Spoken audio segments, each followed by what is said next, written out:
Morning সবাইকে। আমি বৃষ্টি। কেমন আছো তোমরা সবাই? আশা করি তোমরা খুব ভালো আছো, আর আমরাও কিন্তু বেশ ভালোই আছি। আমার আরো একটি নতুন ব্লগে তোমাদের সবাইকে স্বাগত জানাই। আশা করি তোমরা যে যেখানে যে প্রান্তে আছো সবাই ভালো আছো, সুস্থ আছো। এখন টাইমিং সকাল 6:45, আর আজকে শুক্রবার। এখন থেকে তোমাদেরকে সাথে নিয়ে নিউ একটি ব্লগ শুরু করলাম। আই হোপ তোমাদের ব্লগটি খুব ভালো লাগবে, আর যদি ভালো লেগে থাকে তাহলে প্লিজ একটি লাইক করে দিও। ঘুম থেকে উঠে ফ্রেশ হয়ে নিয়ে নিত্যদিনের সকালের কাজগুলো করা শুরু করে দিয়েছি। ভালো আছি মানে এই যে কথাটা আমরা বলি, আচ্ছা আমরা কি সত্যি সবাই সব দিন ভালো থাকি? কখনোই না। কিন্তু আমরা যখন বলি কাউকে যে ভালো আছি, তার মধ্যেই কিন্তু মানে অনেকটা ভালো থাকা, ভালো লাগা থাকে। মানে শরীর কিন্তু খারাপ থাকলেও যখন বলি যে ভালো আছি, তখনই যেন মনে হয় হ্যাঁ আমাদের শরীরটা তো ভালোই আছে। আমার মতো যাদের সংসারে মানে আর কেউ নেই হেল্প করার জন্য, মানে একাকেই পুরো দিকটা সংসারে সামলাতে হয়, সংসারের এবং সংসারের বাইরেও, মানে ঘর এবং বাইরে দু দিকটাই সমানভাবে সামলাতে হয়, তাদের ক্ষেত্রে মানে শরীর খারাপ ভালো নেই আমরা, মানে এই কথাটার কিন্তু কোনোই মূল্য নেই। শরীর খারাপ থাকলেও কিন্তু সংসারের প্রত্যেকটি কাজ এবং বাইরের প্রত্যেকটি কাজ কিন্তু আমাদেরকে একা হাতেই কিন্তু সামলাতে হয়। এই তো বন্ধুরা, তোমাদের সাথে দেখো কথা বলতে বলতে আমি কিন্তু অনেক কিছু ক্লিনিং করে ফেললাম। টিভি ইউনিট থেকে শুরু করে আজকে দুটো আবার ডোরও পরিষ্কার করলাম। মানে বাইরের সেফটি ডোরটা তো পরিষ্কার করাই হয় না তেমন একটা, সবসময় খুলে না পরিষ্কার করা হয় না। তো আজকে একটু দেখলাম যে টাইমিং হাতে আছে, তাই একটু ক্লিনিং করে নিলাম। ডাইনিং টেবিল এবং টি টেবিল দুটোই কিন্তু ক্লিন করা হয়ে গিয়েছে। আর এটা তো আমার ডেলি রুটিন, মানে ঘরের মধ্যে টুকিটাকি যে জায়গাগুলোতে ধুলো পড়ে, তো ওই জায়গাগুলো তো আমাকে সব দিন পরিষ্কার করে নিতেই হয়। আর আমি কিন্তু সব দিনই চেষ্টা করি সকালেই পরিষ্কার করে নেওয়ার, কারণ সকাল টাইমটাতে না পরিষ্কার করে নিলে বেলার দিকে কিন্তু হাতে অনেকটা টাইমিং পায়। আর এই কাজগুলো পড়ে রয়ে গেলে না মানে পড়েই থেকে যায়, করার আর কিন্তু পরে আর ইচ্ছেও থাকে না। আমি সবসময় চেষ্টা করি আমার ছেলে ঘুম থেকে ওঠার আগে আমি এই ক্লিনিংয়ের কাজগুলো কমপ্লিট করে নেওয়ার। ঘর দোর ঝাড়ু মেরে নিয়েছি, যদিও বেডরুমের কিছু কাজই হয়নি, কারণ বেডরুমে এখনো সোনাই ঘুমিয়ে আছে। তো আমি এখন কিচেন আর আমার এই ডাইনিং প্লেস এই দুটো জায়গায় ক্লিন করে নিচ্ছি।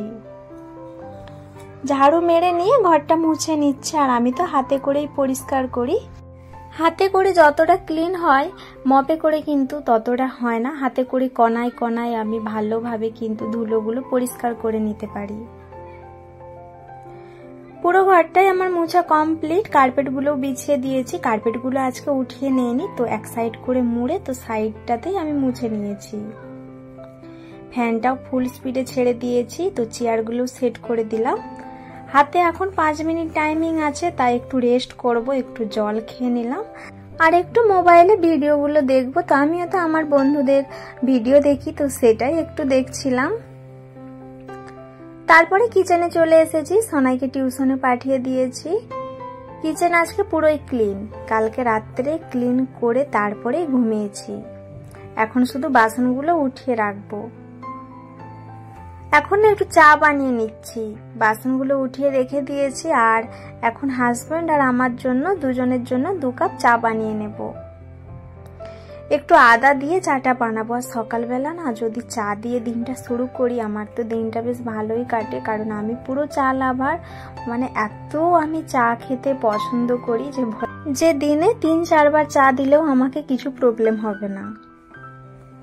তো লাল চা বানিয়ে নিয়েছি, সাথে 2টো করে টোস্ট বিস্কুট।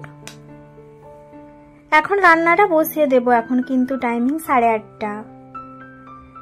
এগুলো না পুঁটি মাছ, কি যেন নাম, হ্যাঁ জাপানি পুঁটি। তো হাজবেন্ড কালকে নিয়ে এসেছিল জাপানি পুঁটি, তো আজকে জাপানি পুঁটির একটু বান্না দেব। পুঁটি মাছগুলো তো এত বড় বড়, আমি তো প্রথমে ভেবেছিলাম যে এটা বাটা মাছ। তারপরে হাজবেন্ড বলল না, এটা জাপানি পুঁটি মাছ। এটা পুরো না দেশি মাছ। মাছগুলো যখন নিয়ে এসেছিল মানে মনে হচ্ছিল মানে সেই মানে মরেছে হয়তো, মানে পুরো জ্যান্ত মাছের মতনই কিন্তু লেগেছিল। মাছ আমি ভেজে নিয়েছি আর এখন এই যে সরষা বান্নার মশলাটা দিয়ে দেব। 5 ফোড়ন দিলাম আর শুকনা লঙ্কা, তেজপাতা হাতের সামনে ছিল না তাই দিলাম না, আর পেঁয়াজ আর টমেটো। তারপরে এখন সরষার বান্নাটা দিয়ে দিলাম। উপর থেকে একটু হলদি পাউডার আর শুকনো লঙ্কার গুঁড়ো আর পরিমাণ মতো লবণ তো লাগবেই। মশলাটা কষিয়ে নিয়েছি আর এবারে জল দিয়ে দিলাম। ফুটে যাওয়ার পরে তারপরে কিন্তু মাছগুলো দিয়ে দিলাম। জাপানি পুটির কিন্তু সরষা বান্না আমার রেডি। যতটা ভালোবেসে আমি এই জাপানি পুটির তরকারিটা করেছি, বাট খেতে কিন্তু মাছটা একদমই ভালো ছিল না, কোনো টেস্টই ছিল না মাছের। এদিকে পেঁয়াজ ফ্রাইটাও আমি ভেজে নিলাম আর এখন বাবুর স্কুলের টিফিনটা বানিয়ে নিচ্ছি। কুকারে সিটি ফেলিয়ে নেব। তো কুকারেই আমি তেল দেওয়ার পরে একটু জিরে দিয়েছিলাম, তারপরে আদা আর টমেটোর মশলা কষিয়ে নিয়েছি, তারপরে চৌকো করে রাখা আলু দিয়ে দিলাম। তো একটু মশলার সাথে আলুটা ভেজে নিয়েছি আর এবার কিন্তু আমি ঢাকনটা লাগিয়ে দিলাম। 4-5টা সিটি লাগিয়ে দেব, তাহলেই কিন্তু ভালোভাবে কিন্তু আমার আলুর তরকারিটা রেডি হয়ে যাবে। এখানে যদি কাঁচা লঙ্কা দিতাম আরও কিন্তু টেস্ট হতো। তো আমি একটু শুকনো লঙ্কার গুঁড়ো আর একটু হলদি পাউডার দিয়েছি, বেশি লঙ্কা দিইনি, কারণ বাবু স্কুলে নিয়ে যাবে, ও আবার খেতে পারবে না তাই। এভাবে কিন্তু আলুর তরকারি খেতে কিন্তু বেশ ভালোই লাগে আমার, আবার মুড়ি দিয়ে খেতে কিন্তু আমার আরও বেশি ভালো লাগে এইভাবে আলুর তরকারি আর মুড়ি। এখন লুচিটা ভেজে নিচ্ছি। লুচিটা ভেজে নিলেই তাহলেই কিন্তু আমার রেডি হয়ে যাবে সকালে রান্না এবং বাবুর স্কুলের টিফিন।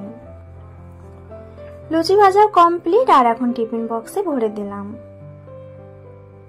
বন্ধুরা, তোমরা কিন্তু আমাকে অবশ্যই কমেন্ট করে জানাবে আজকের ভিডিওটি তোমাদের কাছে কেমন লাগলো, আর ভালো লাগলে কিন্তু অবশ্যই একটি লাইক করে দিও এবং তোমরা কিন্তু আমার চ্যানেলটিকে সাবস্ক্রাইব করে পাশে থেকো। যে সমস্ত বন্ধুরা আমার চ্যানেলটি তোমরা সাবস্ক্রাইব করে দিয়েছো তোমাদেরকে অসংখ্য ধন্যবাদ, আর যারা এখনো আমার চ্যানেলটিকে সাবস্ক্রাইব করোনি বা আজকে আমার ভিডিওটি ফার্স্ট টাইম দেখছো, তোমরা প্লিজ আমার চ্যানেলটিকে সাবস্ক্রাইব করে পাশে থাকবে। এই তো এখন আমি সোনাইকে রেডি করে দিচ্ছি, আর ওর স্কুলে না আজকে অ্যাক্টিভিটি আছে, তো যেই কারণে কিছু অ্যাক্টিভিটির জিনিস দিতে হলো, মানে আইসক্রিম স্টিক, তারপরে বোতলের সিপি, তো ওগুলো ভরে দিলাম আর সোনাইকে আমি তারপরে বাসেও তুলে দিয়ে আসলাম। এদিকে হাজবেন্ড যে আমাকে এনে দিল এখানে চকলেটের বদলে কুলপি, মানে আজকে চকলেট ডে, বাট ও আমার জন্য এনেছে কুলপি, কারণ আমি তেমন একটা চকলেট খেতে পছন্দ করি না, তাই আমার যেটা পছন্দ তো ও সেটাই আমার জন্য এনে দিল। তো বেশ ভালোই লাগলো। প্রিয় মানুষটি ভালোবেসে যা দেয় সেটাই কিন্তু অনেক ভালো লাগা থাকে। এখন কিন্তু টাইমিং 4:45 আর সোনাই যাবে এখন টিউশনিতে। তো তার আগে যে এটা মিশো থেকে এক্ষুনি ডেলিভারি দিয়ে গেল, তো খুলে দেখছি দুজনে। তো এটা মেকআপ বক্স, মানে মেকআপের জিনিস রাখার জন্য। তো এটা আমি অর্ডার করেছিলাম, অনেক দিনই হয়ে গেল অর্ডার করেছিলাম, বাট আজকে দিয়ে গেল, তো খুলে দেখে নিলাম। আর এক্ষুনি না আবার সোনাইকে নিয়ে যাব টিউশনিতে, ওর ক্লাস আছে, যে কারণে একটু দুজনে তাড়াতাড়ি করে দেখে নিলাম। আর জিনিসটা কিন্তু মানে যতটা দেখিয়েছিল বড়, তার তুলনায় কিন্তু ছোটই দিয়েছে, বাট জিনিসটা কিন্তু ভালো। এখন টাইমিং 5:25, এখন নিয়ে যাব বাবুকে টিউশন ক্লাসে। আর একটু লেট হয়ে গেল বেড়াতে, 5:30টায় ক্লাস, যেতে 10 মিনিট লেগে যাবে, তার উপরে যদি ট্রাফিক থাকে তাহলে তো ব্যাস আরো 10 মিনিট। গাড়িটা আমার করে রেখেছে। এই যে গাড়িটা এখন ঘুরিয়ে নিচ্ছি আর এখন যাব সোনাইকে টিউশনিতে দিতে, আর ওকে দিয়ে না আমি কিছু বাজার করব, তারপরে ওকে নিয়ে বাড়ি আসবো। সেই সাথে বন্ধুরা আজকের ভিডিওটি কিন্তু আমি এখানেই শেষ করছি। ভিডিওটি ভালো লাগলে কিন্তু অবশ্যই লাইক, কমেন্ট, শেয়ার এবং সাবস্ক্রাইব করে তোমরা পাশে থাকবে আমার। তাহলে বন্ধুরা আজকের মতো বাই বাই। তোমরা সবাই সুস্থ থাকবে, ভালো থাকবে, সাবধানে থাকবে। তোমাদের সাথে দেখা হবে আমার নেক্সট একটি ব্লগে।